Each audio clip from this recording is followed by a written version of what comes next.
Hello, I'm Carol, Hi, I'm Lisa, and we're and the we're the Grief Grief Gurus. Gurus. In today's video, we are going to talk about one of the most important fundamentals of self-care, and that is sleep. And of course, as a griever, that may be something that you're not doing too well. So, Lisa, can you tell us a little bit about how you coped with sleep, if it was an issue, and maybe some of the suggestions you have about that?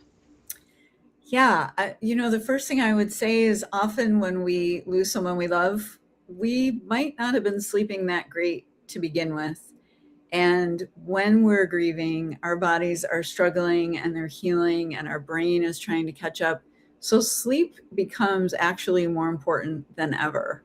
So for me, one of the things that I had to learn how to do was, for one thing, sort of figure out my own body's needs and cadence. And maybe you've done this too, Hmm. but I Yeah. really know for myself, I need to go to bed early and I wake up early. I'm 56 years old. I'm not going to change my body's biorhythms because I want it to fit a different schedule. So, for example, I can stay up until 11 o'clock at night, but my body is still going to wake up very early in the morning. No matter what I do, sleeping in isn't something that you can, make yourself do. And the contrast of that is, if you're a late, person, if you're a night owl, like a lot of people I know, going to bed before 11 might seem impossible. So you can't force yourself to go to bed much earlier than that. But what I would say is, in that circumstance, just trying to figure out when you get your best sleep.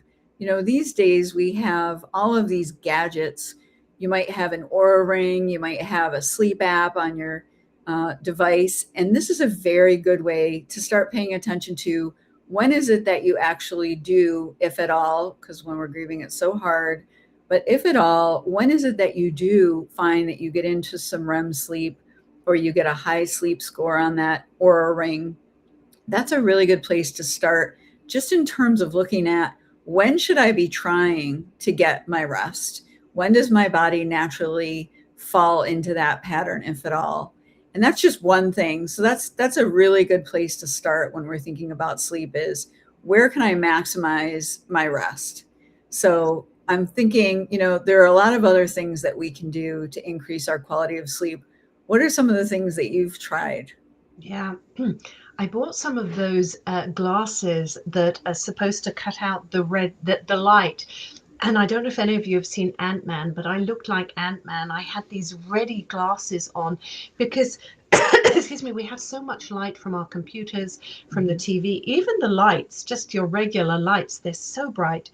And of course, that affects our melatonin, which is going to then affect our sleep. So I have to say, I don't wear them now, but I tried wearing them for a bit, but they were trying to balance them in front of my glasses. But thinking about what devices you're using is important. I know a lot of people read on a Kindle or a Kobo or something. Well, you've got that light. People are looking at their computers. We're looking at the screens right up until bedtime, and that can really mess with our sleep. So we talk about sleep hygiene, and one of the things is really coming off the devices at least an hour before bed. And listen, do I do that? Not always. I try to. But once I get upstairs, I read for quite a bit. So then that adds the time. But it is important if you are struggling with sleep. And not everybody does struggle with sleep, I would say, Lisa, in grief. I couldn't get enough sleep. I'm Mm. somebody who needs a lot of sleep. And I just didn't get enough. It wasn't disturbed in the sense that I was waking up with nightmares or I couldn't fall asleep. I just couldn't get enough and I never felt rested. So that's another issue, right? Yes. That a lot of people can't fall asleep or they fall asleep and then they wake up. And so we have to try and set things in motion that give you the best chance of a good sleep. And you've already said, have a look if you've got a Fitbit or an Aura ring or something that can tell you this is a really good routine for you to get in so you get REM sleep. I would say be careful with devices. There are other things. Lisa, what else would you suggest? Well, just to your point on devices, it's important to share that there's a lot of chemistry behind this. As a Hmm. survival mechanism, when our eyes are open and they get that light and it reflects off the back of the retina or whatever it is, it's telling our bodies, you need to be alert. This is how we do stay awake. You know, if we're feeling sleepy and we want to be awake, we turn the lights on. Why? Because it's telling our brains this is a good time to be awake. So that's something to keep in mind. It's not just a good idea, it's Yeah. actual chemistry that's going Yeah. on. And another thing to think about, I know that there's research and I can't think of who cited it off the moment at the moment, but there is a lot of research around the difference between reading off of an electronic device versus reading from a page in a physical Yeah. book. So if you're a reader, keep reading. That is a great way to make a transition between this is the active part of my day and now I'm telling my body it's time to settle down. Read from a paper book. You might find that that helps a little bit. Yeah. Some of the other things too, just from daily life, caffeine use, right? Yeah. We all, you know, probably not all of us, but a lot of us are, you know, enjoy the benefits of caffeine on a number of levels, not just from being stimulated, but to actually there's antioxidants in coffee and tea and things like that. So there's no problem with that. But we do want to make sure we're not sending our bodies a signal to be, you know, paying more attention and to be more stimulated Yeah. at a time when we want to go to sleep. And I think it's something like 8 hours from your last caffeinated beverage until you decide to actually rest. Other things that come to mind, alcohol. I can go to bed at the same time and get up at the same time the next morning. If I've had some wine before I've gone to bed, my sleep score is going to plummet because we don't rest the same. Same thing with food. So really watching what we're taking in, you know, as we move into those hours. You might try setting a limit for yourself. I'm not going to eat or drink anything, you know, within a couple of hours from the time that I would ideally want to start resting. So if we think of our bodies as machines, it's not rocket science, but it does take a little bit of attention and curiosity. Although when we're in, you know, deep grief, we're probably not going to have those things. But as you're starting to take care of yourself and maybe be able to pay a little bit more attention to what your body needs, that's going to allow you the rest that you need.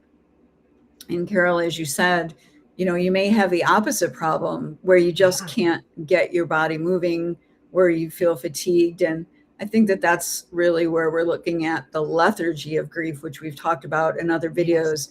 If you're interested, you might check those out. But what else is coming to mind for you, Well, Carol, about I the want to sleep? come back to alcohol actually, because alcohol is one of those things that, and I know I did it. I had, you know, instead of one glass, I had two or three. Oh, You yeah. feel more relaxed.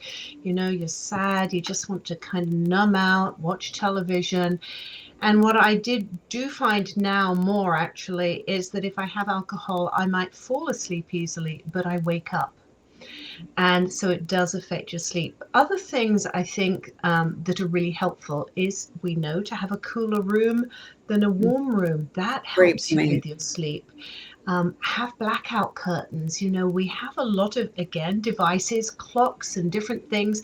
I have a humidifier and it's got this bright light, so I wrap a towel around it and I use an eye mask to really keep things dark. So, keeping things dark, keeping a cool room, even aromatherapy. You know, sometimes that can be helpful. Maybe jasmine or lavender, something very calming to help you go to sleep.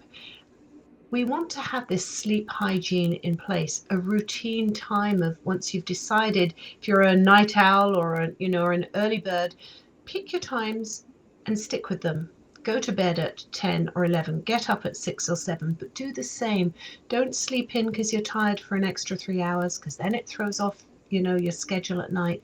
You do need a little bit of effort, and then you get more sleep, which will then support you as you're grieving, because it is a very energy draining thing to be going through, isn't it, Lisa? It sure is. And really, what we're trying to do with the sleep thing is decrease your variability in your routine.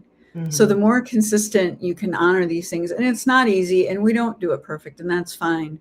But if you can be mindful and set some intentions around this, and I would say that even like a champion move on the sleep thing, if you're really struggling, is get that phone away from your bedside.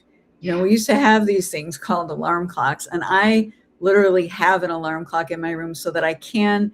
It's just a little cheap one that I got on Amazon. I can press the top if I want to see the light, but my phone is not near me when I'm resting, or if it is, it's on another, far away from where I'm trying to rest, because this isn't something that enhances our sleep and our ability to rest and recover, which is what sleep actually is. Yeah. So if you want to champion this and make a big move, you might just try getting a little alarm clock so that you can see the time, but you're not tempted. So many of us are in this habit.